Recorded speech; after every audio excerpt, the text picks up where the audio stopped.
Na bwana, mmoja kati ya vitu ambavyo sasa hivi hapa vina mega headline huko mtandaoni ni pamoja na hii taarifa ambayo inamhusu kijana ambaye anakwenda kwa jina la Mac Voice ambaye amekuwa akilalamika kwa muda mrefu kuhusiana na sakata zima la yeye kuwepo katika record label ya Next Level Music ambayo inasimamiwa na Rayvanny Vanny Boy.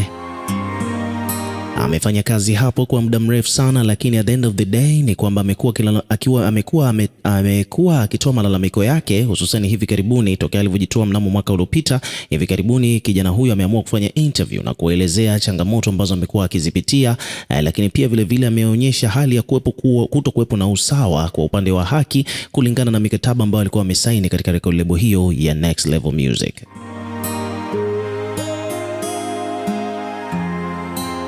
Kwa mujibu wa Mac Voice, anadai kwamba katika kila pato la kazi ambazo alikuwa anazifanya pale Next Level Music alikuwa anatakiwa apewe 40% ya mapato, jambo ambalo anadai kwamba hajawahi kukabidhiwa hata 1%, hata shilingi hajawahi kulipwa. Sana sana ni kwamba sio tu hivyo, lakini pia hata wakati anapopitia changamoto akiwa hana pesa kwa ajili ya kuchangia au kutatua matatizo ya matibabu ya mamake mzazi, pia vile ni kwamba huyu kijana alikuwa ananyimwa pesa na Rayvanny. Yani kana kwamba Rayvanny alikuwa hampi kiasi chochote cha pesa kijana huyu kipindi ambapo alipokuwa anateseka kwa ajili ya kupata pesa kwa ajili ya kwenda kumsaidia mama yake ambaye alikuwa anasumbuliwa na matatizo ya kiafya. Lakini pia ukiachana na hilo, jambo lingine ambalo kijana huyu amelizungumza ni kwamba alikuwa hana hata makazi, yani sehemu ya kulala yeye alikuwa hana, alikuwa analala studio bwana, kwa Estukizi ndipo kijana huyu alikuwa analala. Lakini ukiachana na hayo yote bwana, at the end of the day ni kwamba baada ya mada hii kusambaa sana mitandaoni na watu mbalimbali kutoa taarifa katika vyombo vya habari, baada ya kijana huyu kufanya interview, watu wakatoa maoni, watu wengi sana walikuwa wanajadili. Ilikuwa ni moja kati ya mijadala ambayo ilikuwa ina make headline zaidi katika mitandao ya kijamii. Moja kwa moja ikapelekea mheshimiwa waziri, naibu waziri huyu wa sanaa, burudani, vijana pamoja na michezo, Mwana FA au Hamis, ameamua kumuita kijana kwa ajili ya kufanya naye mazungumzo, na tayari tokea siku ya jana walitoa taarifa kwamba wanalifanyia kazi swala hilo, lakini pia vile leo wamekuja kutoa tamko rasmi.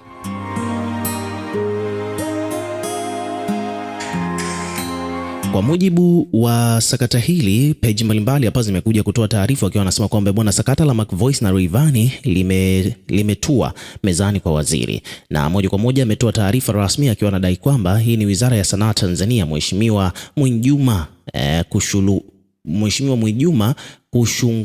kushughulika na mgogoro wa Mac Voice pamoja na Rayvanny. Naibu waziri wa utamaduni, habari, sanaa na michezo, Mheshimiwa Hamisi Mwinjuma amekutana na msanii au mwanamuziki wa Bongo Flava Mac Voice kwa ajili ya kusikiliza malalamiko yake yanayohusu mgogoro wake na msanii au mmiliki wa record label ya Next Level Music ambaye ni Rayvanny.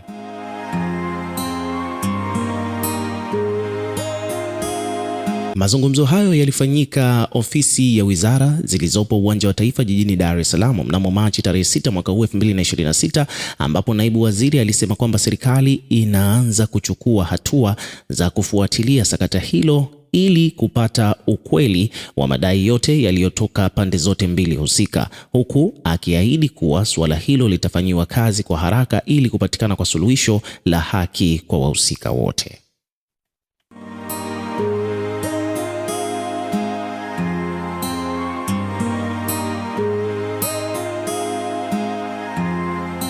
Mgogoro kati ya Mac Voice na Rayvanny umeibuka baada ya msanii huyo kudai kuwa hakupata malipo ya kazi zake alipokuwa chini ya record label hiyo ya Next Level Music, licha ya makubaliano ya mgawanyo wa mapato yaliyokuwa yamefanyika au yaliyokuwa yamefikiwa wakati wa kusaini mkataba. Sakata hilo pia vile limezua mjadala mkubwa katika mitandao ya kijamii miongoni mwa wadau wa muziki nchini.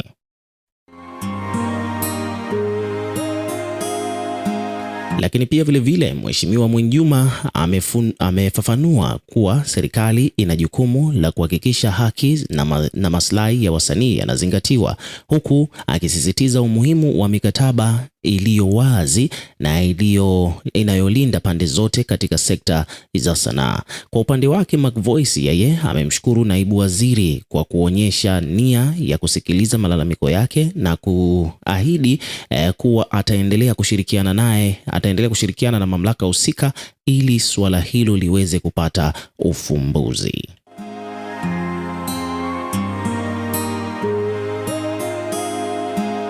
Lakini pia vile bwana, kuna mwanadada hapa anafahamika kwa jina la Gift. Yeye naye pia amekuja kutia neno kuhusiana na mkutano huu ambao umefanyika kati ya McVoice na wizara chini ya naibu waziri ambaye anafahamika kwa jina la Hamisi Mwinjuma au Mwanafai.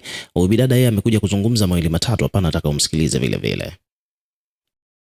Picha hizi niliziona. Kuna hizi picha hizi niliziona wakati McVoice anakwenda kukutana na mheshimiwa waziri, kutokana na jinsi alivyovaa. Kiukweli ya kuvaa sawa na kuvaa vizuri na ikutakiwa kuwa hivyo. Ni ukosefu wa nidhamu. Kwanza, ngoja niwaambie kitu. Unakuta labda mwanamke anakwenda msibani amevaa tight au skin jeans, juu amevaa na topu yake. Sio sawa. Hizo sio nguo za msibani, my dear. Msibani kuna nguo zake. Yaani niwatolee mfano mdogo. Kwa nini tukienda nyumba za ibada huwa tunavaa vizuri? Kwa sababu unajijua saa hizi naingia msikitini, unaenda nyumba ya ibada. Kama ni mwanamke unamkuta kavaa baibu yake vizuri, amevaa gauni yake ndefu, anaingia nyumba ya ibada, anasali na anatoka. Kama ni mwanaume unakuta amevaa suruali yake ndefu vizuri, amevaa fulana yake au shati yake nzuri ambayo haina maandishi, haina vitu gani, anaingia na swali na anatoka. Hiyo ndo maana halisi ya kwamba kila sehemu na mavazi yake. Kwa hiyo tunatakiwa tujitambue. Huwezi kwenda bungeni umevaa t-shirt na mjinzi wako au t-shirt na kipensi chako unaingia bungeni. Bunge la nani ambalo utaingia? Kwa hiyo hata wewe McVoice ulipokwenda kuonana na mheshimiwa waziri, ulitakiwa uvae vizuri. Yani vaa tu vizuri. Yani kuna ule uvaji fulani unaweza ukavaa takasho. Yani umevaa vizuri, umependeza. Yani hivyo smart na umependeza, unajua na kwenda kabisa kuonana na mheshimiwa, na ingia ofisi fulani kuonana na mheshimiwa. Uwezi kwenda kama hivyo. Haya sawa, tuseme ndo nguo mtu labda sometimes inaweza ikatokea kikao cha dharura una nguo, lakini umeshindwa kujipangilia kwenye nguo zako. Haya, wasanii tuseme ndo mnalinda brand, mnapenda sio nini, lakini sio sasa hivi ulivyovaa. Afu unaongea na mheshimiwa, umeweka huo moodi wako ulovaa umeushusha mpaka kwenye macho, yani unamtazama hivi. Kwa maana wewe ndo superstar sana.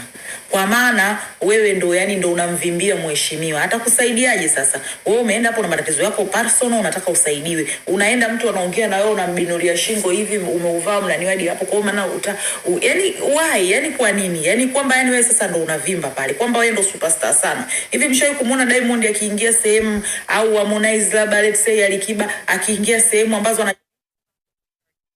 waheshimiwa? Mshawahi kuona wanavaa hivyo? Mshawahi kuona wanavaa macheni madude gani, makolongwinjo, maudi kama hivyo wanawavimbia waheshimiwa? Hebu igeni kwanza, hebu angalieni mifano kwa kaka zenu, alafu ndo muelewe. Wewe huwezi kwenda eti mheshimiwa anaongea na wewe umeweka mrudi. Yani I say sitakaa nifumbie macho chochote ambacho kibaya au hakiko sawa alafu nikakaa nikanyamaza. Mtaniita tu mna mdomo, mtaniita naongea, mtaniita mbea, lakini lolote nikiliona aliko sawa lazima niongee. Hiyo sio sawa. McVoice umebolonga. Akishindwa kukusaidia utatafuta mchawi.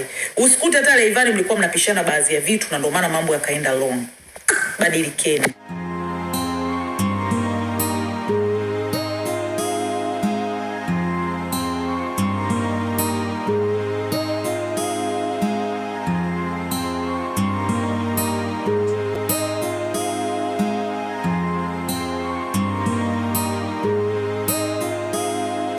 So hivyo ndivyo mambo yalivyo. Hayo yalikuwa ni maoni ya bidada huyo anayefahamika kwa jina la Gift. Ukiwa kama mdau, na wewe pia tuwekee maoni yako hapo chini katika comment section. Tutakuwa tukisoma na kureplay kila comment, na pia hakikisha una subscribe kwa ajili ya kupata update zaidi.